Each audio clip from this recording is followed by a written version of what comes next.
এই মুহূর্তে সবচেয়ে বড় খবর, এবার সিপিএম কংগ্রেস আইএসএফ যে জোটের একটা তৎপরতা, সেই জোটে কতটা উজ্জীবিত হতে পারে। আজকে কংগ্রেসের প্রার্থীর তালিকা ঘোষণা করতে পারেন। অর্থাৎ এই মুহূর্তে যে রাজনৈতিক সমীকরণ, সেখানে বাংলাতে বহরমপুরে প্রার্থী হতে পারেন অধীর চৌধুরী, জঙ্গিপুরে প্রার্থী হতে পারেন সরাসরি এই মুহূর্তে যে বড় খবরের আপডেট মোহাম্মদ আজাহারউদ্দিন, আবার কোনো এক ব্যবসায়ী বলে এমন একটা খবর আসছে। অন্যদিকে সূত্রের খবর অনুযায়ী মালদার উত্তরে মুস্তাক আলম তিনি প্রার্থী হতে পারেন। দীর্ঘদিনের গোড়খোয়া কংগ্রেসের তিনি হেভিওয়েট নেতা, প্রাক্তন বিধায়ক। দক্ষিণ মালদা থেকে ঈসা খান চৌধুরী এবং রায়গঞ্জ থেকে প্রার্থী হচ্ছেন কংগ্রেসের আলী ইমরান ভিক্টর। অর্থাৎ এই ভিক্টর সরাসরি। অন্যদিকে যদি আমরা দেখি, পুরুলিয়া থেকে নেপাল মাহাতো এবং দার্জিলিং থেকে বিনয় তামাং সহ কংগ্রেসের যে প্রার্থীর তালিকা সেখানে কিন্তু প্রকাশিত করছে, এবং জঙ্গিপুরে কে হবে এটাও নিয়ে একটা চিন্তিত রয়েছে। তবে হাইকমান্ডের নির্দেশে প্রার্থীর তালিকা প্রকাশ করবে সবুজ সংকেত এলেই, একথা জানিয়েছেন বহরমপুরের হেভিওয়েট কংগ্রেস নেতা মুর্শিদাবাদ জেলার প্রাক্তন বিধায়ক মনোজ চক্রবর্তী। এবার আসবো বিশেষ এক মূল তথ্য দিয়ে আপনাদের সঙ্গে আমরা প্রতিবেদনে। রাজনৈতিক মহলে সব জল্পনা কল্পনার অবসান ঘটিয়ে বাস্তবে 2024 লোকসভা ভোটে আইএসএফকে জোর 3টি আসন ছাড়তে পারে বামেরা। কেননা আইএসএফকে 3টি আসন ছাড়তে চলেছে ডায়মন্ড হারবার এবং বারাসাত। সেখান থেকে কতটা রাজি হতে পারে, আর এই সমস্ত জল্পনা কল্পনার অবসান ঘটিয়ে বাস্তবে 2024 লোকসভা ভোটে কিন্তু, অর্থাৎ সবচেয়ে গুরুত্বপূর্ণ লোকসভা কেন্দ্র যদি আমরা দেখি, তাহলে জঙ্গিপুর, মুর্শিদাবাদ এবং অন্যদিকে রায়গঞ্জ।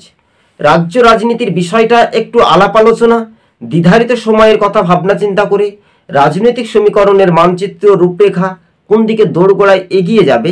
এদিকে ডায়মন্ড হারবার নিয়ে কিন্তু জোটের একটা জোয়ার চলছে। কেমন জোট চলছে?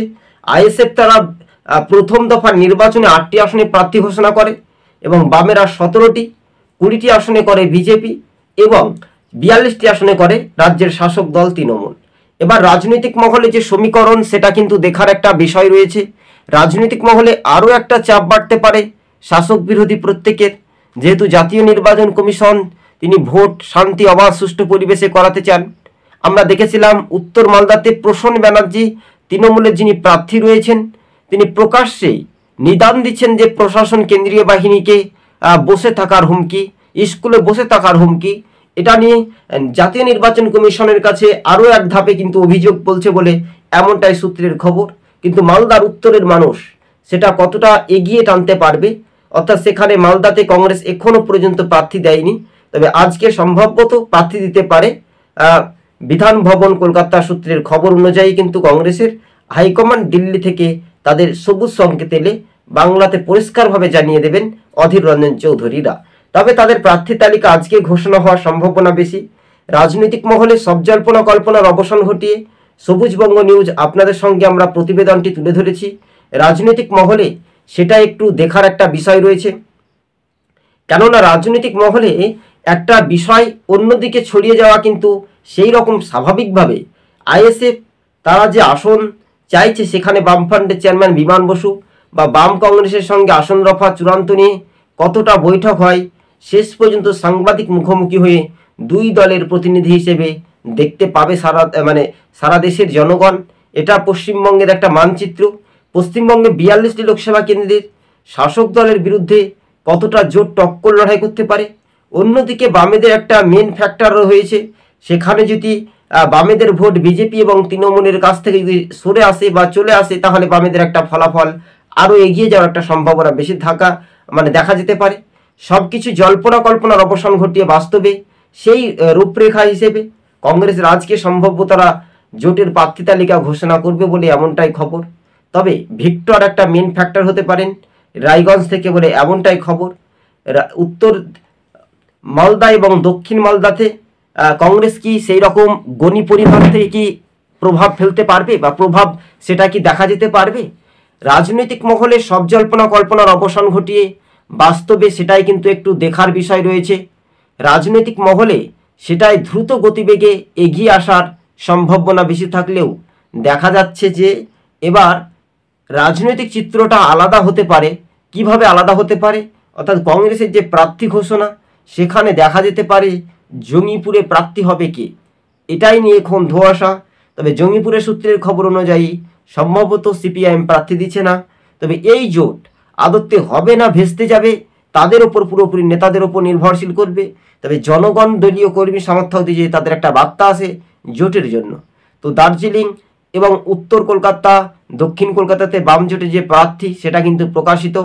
শুনতে পাচ্ছি যে প্রদীপ ভট্টাচার্য তিনি প্রার্থী হওয়ার সম্ভাবনা বেশি রয়েছেন, এবং সুমন রায় সেখান থেকে একদম যে ছিন্ন জোটের মধ্য দিয়ে একেবারে কতটা, কিন্তু আইএসএফকে 3টি আসন ছাড়তে পারে বামেরা, এমনটাই সূত্রের খবর।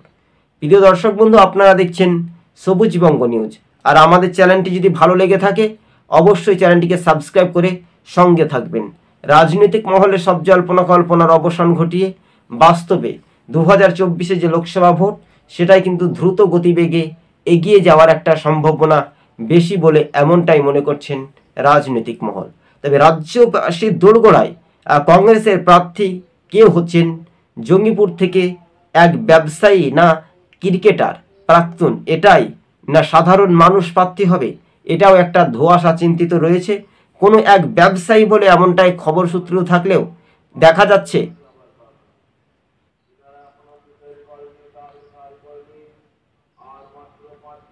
রাজনৈতিক মহলে যদি কিনা তাদের ভোটের ফ্যাক্টর বা মেন সেটাই কিন্তু এগিয়ে যাওয়ার একটা সম্ভাবনা বেশি।